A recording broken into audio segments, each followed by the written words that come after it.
আজকে চলেছি প্রয়াগরাজের উদ্দেশ্যে। মাস্কাট থেকে আজকে ফ্লাইট আছে আমার রাত্রিবেলায়। আজকে হচ্ছে 27 তারিখ, রাত্রি 11:15টার সময় ফ্লাইট এয়ার ইন্ডিয়ার। তো এখান থেকে যাব হচ্ছে মুম্বাই। মুম্বাই থেকে আবার সকালবেলা ফ্লাইট। মুম্বাই থেকে যাব হচ্ছে বারাণসী। উদ্দেশ্য হচ্ছে প্রয়াগরাজ 29 জানুয়ারির মৌনী অমাবস্যা স্নান। সোশ্যাল মিডিয়া আর চারিদিকে এতটাই হাইপ ছিল যে অনেকটা হুজুকে পড়েও প্ল্যান করলাম 29 তারিখে ঘুরতে যাওয়ার। কিন্তু যেহেতু অনেক চ্যালেঞ্জ, অনেক কিছু রয়েছে ওখানে, সেই জন্য প্ল্যান হলো একাই যাব, ফ্যামিলি নিয়ে নয়। তো রীতিমতো 2 সপ্তাহ আগে প্ল্যান করি। 29 তারিখ ছিল অমৃত স্নানের দিন, তো ওই দিনটাকেই সিলেক্ট করলাম। যদিও এক্সপেক্টেড ছিলই যে অনেক চ্যালেঞ্জের সম্মুখীন হতে হবে। তো সকালবেলায় বোম্বে এয়ারপোর্টে ওয়েটিং ছিল অলমোস্ট 4 to 5 আওয়ার্স। তারপরে এখান থেকে পৌঁছলাম নেক্সট কানেক্টিং ফ্লাইট ধরে বারাণসী। এইবারে বারাণসী পৌঁছানোর এয়ারপোর্টে নামার পরে যথারীতি ক্যাব বুক করলাম, ক্যাব এলো। সেই ক্যাবে করে পৌঁছলাম বারাণসীর আউটস্কার্টে। সেখানে ব্যারিকেডিং, ভেতরে গাড়ি ঢুকতে দেবে না। অযথা ক্যাবওয়ালাকে বিরক্ত করে তো লাভ নেই। তো যথারীতি নেমে পড়লাম, একটা রিক্সা করে ওখান থেকে কিছুটা গেলাম। তারপরে হেঁটে গেলাম আমার গেস্ট হাউসে ব্যাগ রেখে তাড়াতাড়ি করে বেরোলাম। উদ্দেশ্য একটাই, যে স্টেশনে যেতে হবে। স্টেশনে আমার বন্দে ভারত ট্রেন রয়েছে। তো এক বাইকওয়ালা ভাইয়ের সাথে হেল্প নিয়ে পৌঁছলাম স্টেশনের রাস্তার উল্টো দিকেও নামিয়ে দিল, কারণ ঘুরে আসতে স্টেশনে সময় লাগবে। তো যাই হোক, বেনারসেও যথেষ্ট ভিড় ছিল। ওখান থেকে গেলাম বেনারস স্টেশনে যাওয়ার পরে দেখলাম বন্দে ভারত ট্রেন অলরেডি পৌঁছে গেছে, কিন্তু ট্রেন আধ ঘন্টা লেটে এসেছে। এর ফলে ট্রেন ছাড়লো কিন্তু আধ ঘন্টা পরে। যেহেতু এটা বন্দে ভারত এক্সপ্রেস, সেই জন্য কী হয়েছে, এখানে কিন্তু কোনো এক্সট্রা প্যাসেঞ্জার কেউ ছিল না। আর ট্রেনটা ছেড়েছিল 3টের সময়, হার্ডলি 1.5 ঘন্টার রাস্তা। তো ট্রেনে উঠবার পরেই কিছুক্ষণ পরেই ওরা ওই স্ন্যাক্স টাইপসের সার্ভ করলো, চা, কফি, একটা কচুরি ছিল, আর 1-2টো আরও পপকর্ন, একটা ক্যারামেল পপকর্ন ছিল। সো মোটামুটি এই ছিল। সো এনিওয়ে, একটা স্যান্ডউইচ আর একটা ম্যাঙ্গো জুস ছিল, আর এটা হচ্ছে চায়ের স্যাশেটা। সো এনিওয়ে, 1.5 ঘন্টার মধ্যে মোটামুটি ট্রেনটা চললো। এবং এইটা হচ্ছে জুসি স্টেশন ক্রস করার পরে ট্রেনটা চলছে। নিচে সমস্ত টেন্টগুলো দেখা যাচ্ছে। এটাই হচ্ছে প্রয়াগরাজের যে মেলাটা হয়েছে, পুরো মেলাটা। এবং এখানেই সমস্ত ট্রেন সিটি গেট আছে, সেক্টর 1, 2, 3 এক সাইডে, আরেক সাইডে সেক্টর 11 থেকে নিয়ে সেক্টর 22 অবধি আছে। তো আমি আবার এখানে সেক্টর 22-এ একটা টেন্ট বুক করেছিলাম। এটা আমি মেক মাই ট্রিপের থ্রুয়ে বুক করি। শ্রীহরি ভাটিকা বলে একটা ট্রেনটা আমার বুক ছিল হচ্ছে 28 তারিখে এন্ট্রি, 29 তারিখে এক্সিট। এক রাতের জন্য বুক করা হয়। তো এটা হচ্ছে জুসি স্টাইলে, এই ফ্লাইওভারটা, যে ব্রিজটা পেরোচ্ছে, এই ব্রিজটার ওপারেই কিন্তু জুসি স্টেশন ছিল।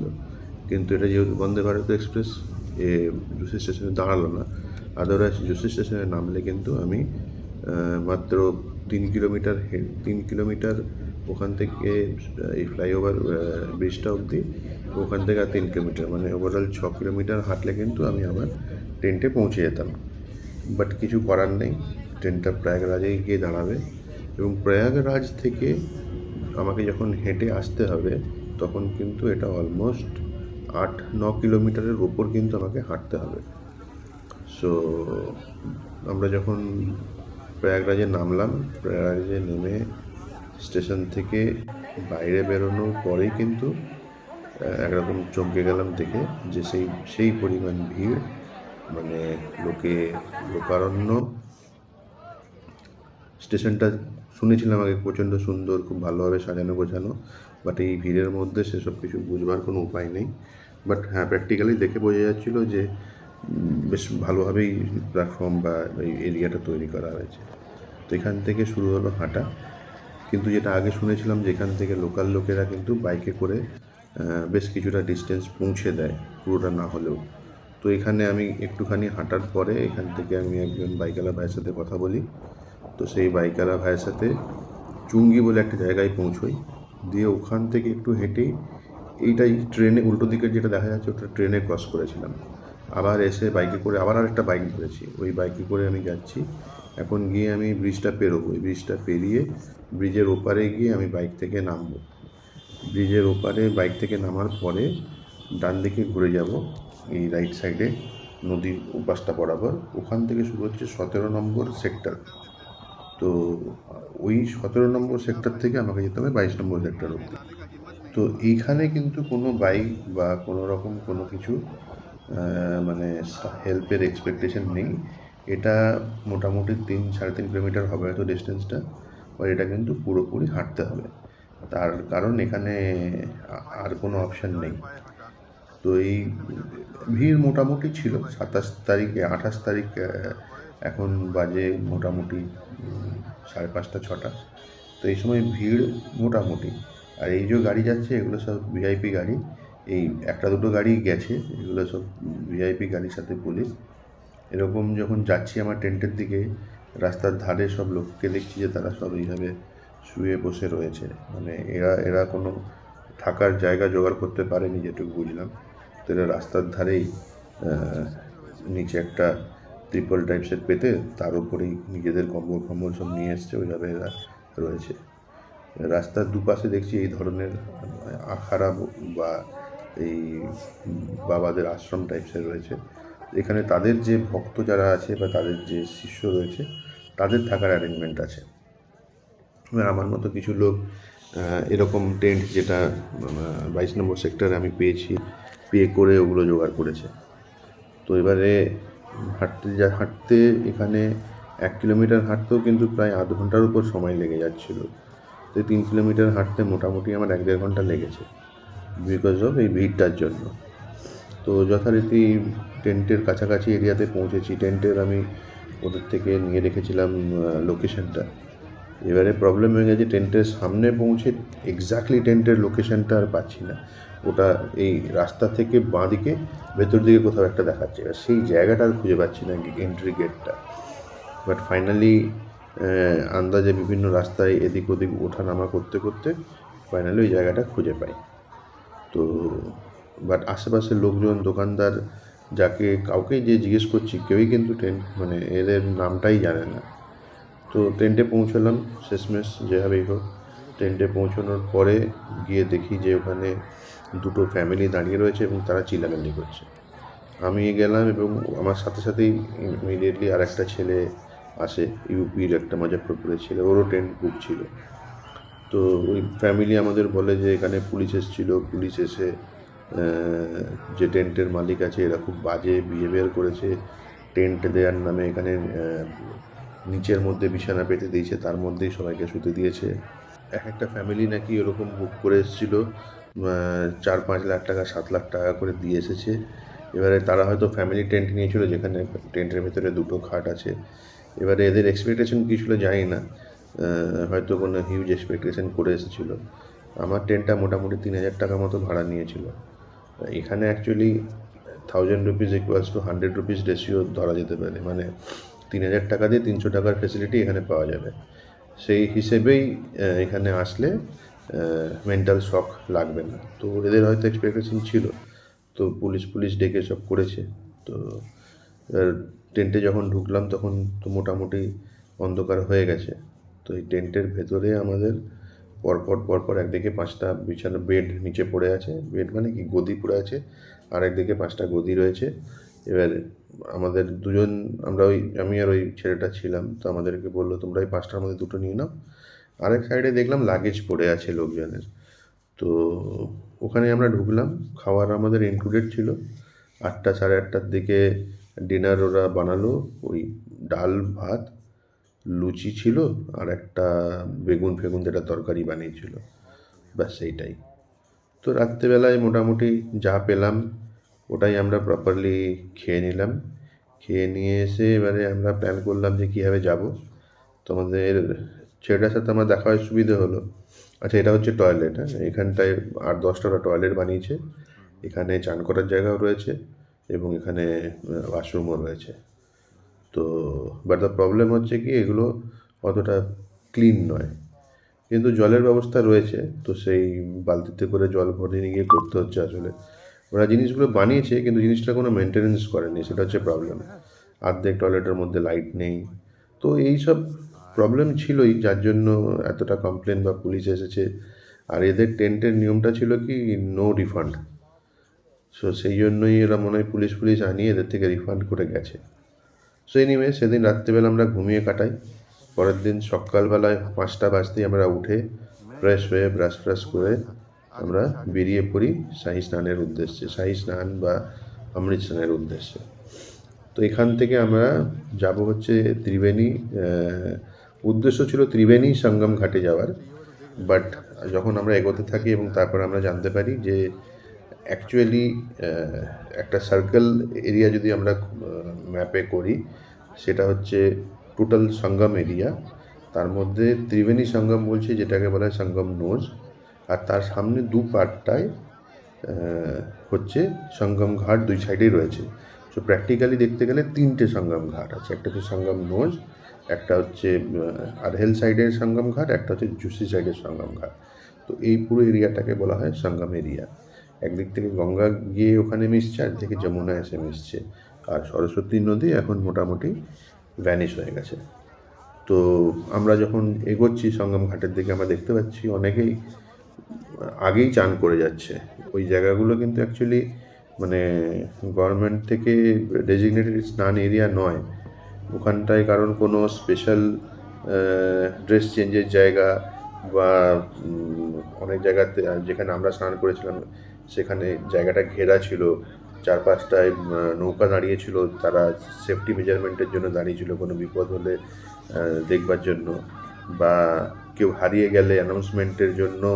তো এগুলো কিছু ছিল না, লোকে যেখানেই পেরেছে স্নান করেছে, যে জায়গাটা যেটা দেখাচ্ছিলাম স্নান করেছে। এইটা হচ্ছে সঙ্গম ঘাট। সঙ্গম ঘাটে যখন আমরা পৌঁছালাম, তো তখন একটা জিনিস ক্লিয়ার ছিল যে সবথেকে বেশি ভিড়টাই এখানে, এবং আমরা যথারীতি ইউপি পুলিশ যথেষ্ট হেল্পফুল, তাদের জিজ্ঞেস করে করেই আমরা এখানে পৌঁছোই। তো এখানে পৌঁছে যথারীতি আমার সাথে যে ছেলেটা ছিল, ভাই ছিল, আমি ফার্স্টে নামলাম স্নান করতে, জামা কাপড় রেখে নেমে সঙ্গমে জল ভরে এই যে জায়গাটা প্রপারলি ঘেরা রয়েছে, নৌকায় বোটে করে সব দাঁড়িয়ে আছে লোকের সেফটির জন্য। তো এখানে মোটামুটি সবাই স্নান করছে, কোনো রকম কোনো কিন্তু ধাক্কাধাক্কি ছিল না। ভিড় ছিল ঠিকই, কিন্তু শান্তিতে স্নান করেছি। এটা তখন বাজে কটা, আমরা 5টার দিকে বেরিয়েছি, তো 6টা 6:30 বাজে, এই সময় 6:30 বাজে। তো মোটামুটি ভালো সময় নিয়েই ঠিকঠাক করে স্নান করে টুকে দিয়ে এখানে স্নান করার পরে বেরিয়ে যাই আমরা এখান থেকে। আমার সাথে যে ছিল, ও ট্রেন ছিল রাত্রি 11টার সময়, আর আমার ছিল বন্দে ভারত এক্সপ্রেসের রিটার্নের টিকিট। আমার টিকিট কনফার্ম হয়ে যায়, আমার ট্রেন ছিল 12টার সময়, 12টা বা 12টা 20। তো উদ্দেশ্য ছিল যেটা, যে জুসি স্টেশনে যাব, যেটা এখান থেকে 2 কিলোমিটার প্লাস আরও 3 কিলোমিটার, বা 3 কিলোমিটার প্লাস 3 কিলোমিটার, 6 কিলোমিটার হাঁটতে হবে, দিলে আমি জুসি স্টেশনে পৌঁছে যাব।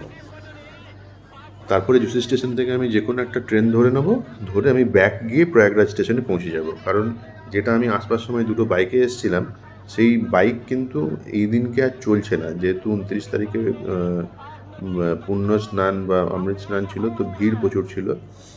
তো এখানে কিন্তু বাইক চলছে না। আচ্ছা, এই মুহূর্তে কিন্তু আমরা জানি না যে এখানে গতকাল রাত্রি 1টার সময় একটা দুর্ঘটনা ঘটে গেছে, এবং এই দিনকেও 11টায় ঘটতে চলেছে। তো যাই হোক, আমরা এখান থেকে বেরোচ্ছি।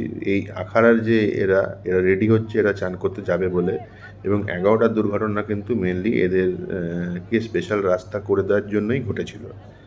তো এখান থেকে আমার সাথে যে ছেলেটা ছিল, ওর ট্রেন যেহেতু 11টায়, বললো আমি মেলা ঘুরে তারপর যাব। তো আমি রওনা দিলাম আমি জুসি স্টেশনে যাব ট্রেন ধরে ব্যাক করব বলে।